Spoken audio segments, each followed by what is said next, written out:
As the title says, I bought a 3DS in the year 2025. And I fucking love this thing.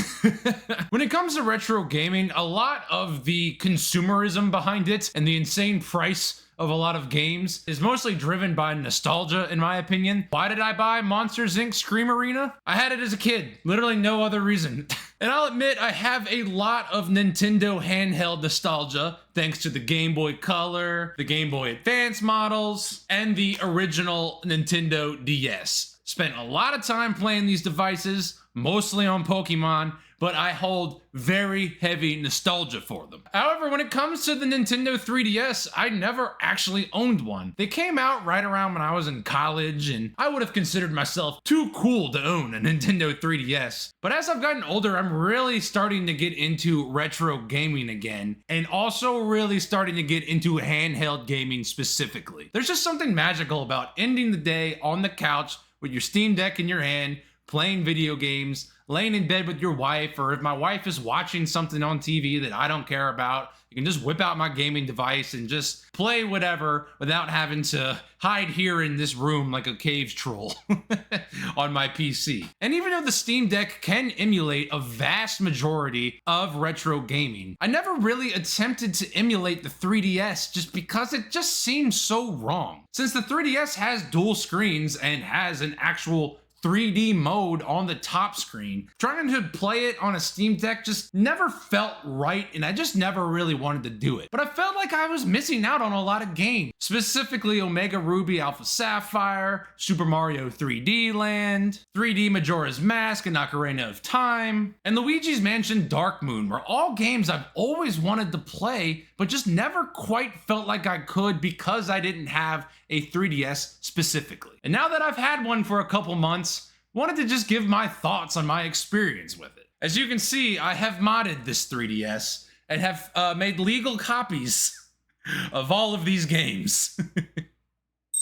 And as much as I love my Steam Deck, having access to all of these games that were made specifically for this device is just so awesome. It's a plug and play experience. You boot up the game, you don't have to tinker with anything, you don't have to set up any controls, you don't have to worry about Proton or anything like that. I could just click on any one of these games and play them, and that is awesome. And one of my first actual experiences with being able to dive in this device was on an airplane. Back in the day, again, I would have considered myself too cool to be playing a 3DS on an airplane, or, oh, that'd be embarrassing to sit there on an airplane to play my 3DS. Well, for one, luckily I had nobody sitting next to me, which was awesome. But for two, I don't care anymore. And I also have this Bluetooth adapter that can stick into the auxiliary port, and I was able to play it with my AirPods, and it was awesome. And one of the first games I played was Omega Ruby. Gen 3 is my favorite Pokemon region, and it was cool to start a remake of the games, but I've played them so much, I don't know, I got a little bit bored.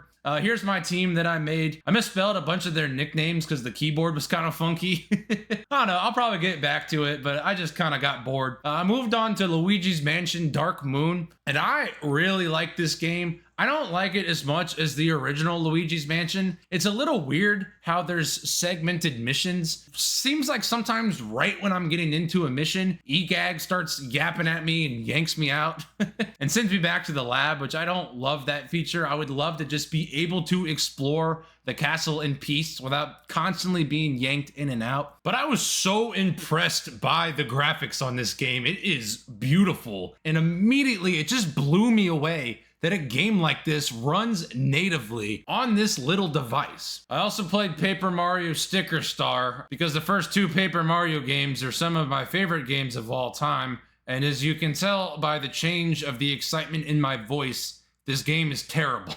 I actually enjoyed the first part of it when you're hunting for the little crumpled toads and was laughing at the humor, but the core gameplay of this game is just terrible. There's no actual level progression for Mario. There's just no point to fighting any of the enemies. It's so dumb. It actually has a lot of potential, and it was made pretty well. If it just had added some sort of reason to fight things, this game could have been so much better. I've also seen a lot of people say that they don't like the 3D effect, which you can turn on and off with this little slide bar. I really like the 3D. I think it's really cool and unique. But for the 3D effect to work properly, you have to be looking at the exact angle for the images to line up. And on the plane where it was shaking a little bit, it eventually started making me sick because I just could not hold it still, and I had to eventually turn it off. But when I'm sitting on my couch playing, the 3D effect is on in full, and I think it's so cool. I also want to mention that this was one of the first times I had flown without my Steam Deck since I owned it. Instead of having this giant case taking up room in my bag, I was able to just slip this in a little pocket, and it saved so much space. Also, I just had to mention that I got this cool little woven Pokeball sleeve to store it in. I just think this thing is so cool.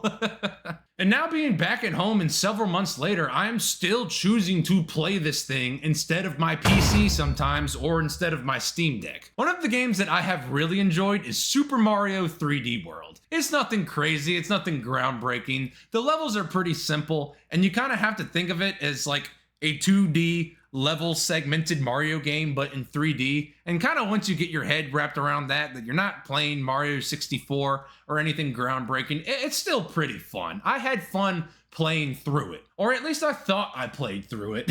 But once you reach the end, spoilers, I guess, if you care, but there's a whole second half of it that remixes the levels that you already played through, making them a little bit harder. And one thing Super Mario 3D Land made me realize is, just like I complained about with Luigi's Mansion Dark Moon, a lot of the games on the 3DS are segmented into levels. You start the level, get to the end, the level ends, then you move on to a new level. And although I complained about this, it's kind of more of a feature than a bug. It's pretty nice to sit down and play Kirby Robo World and just go and beat a level or two when you have 20 free minutes. Or like before bed, I'll sit down and like, okay, I'm gonna beat one level. You sit there, you play the level, cool, done.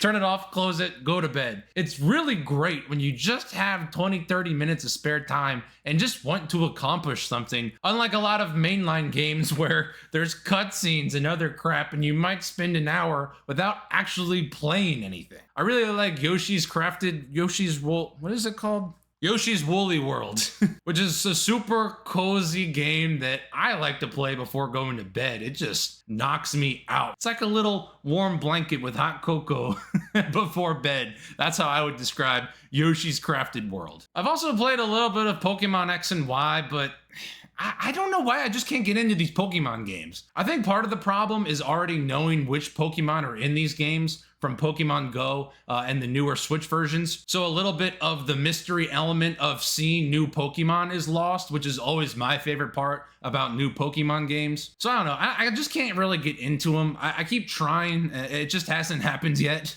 But at the end of the day, my absolute favorite feature with the 3DS is these games are built for the 3DS. I said it before, but it is the ultimate plug and play handheld. The Switch is cool in concept as a handheld, but it just has no charm.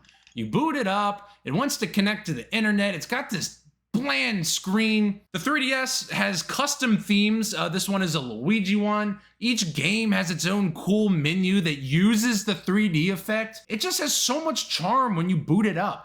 Everything about it is just fun.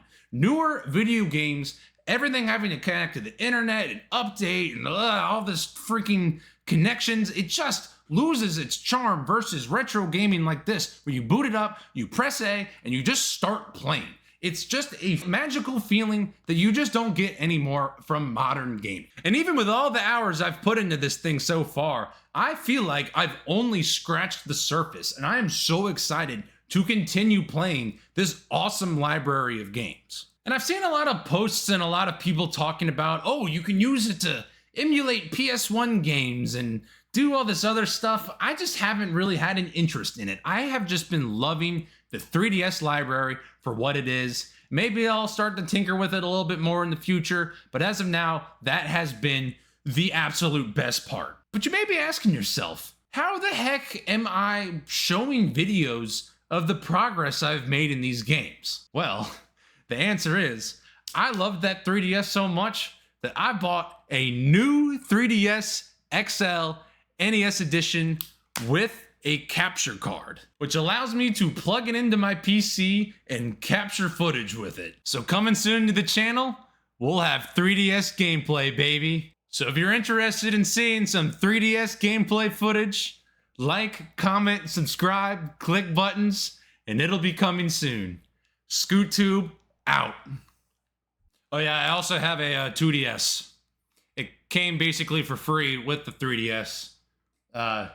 This thing's weird. That's all I gotta say about that.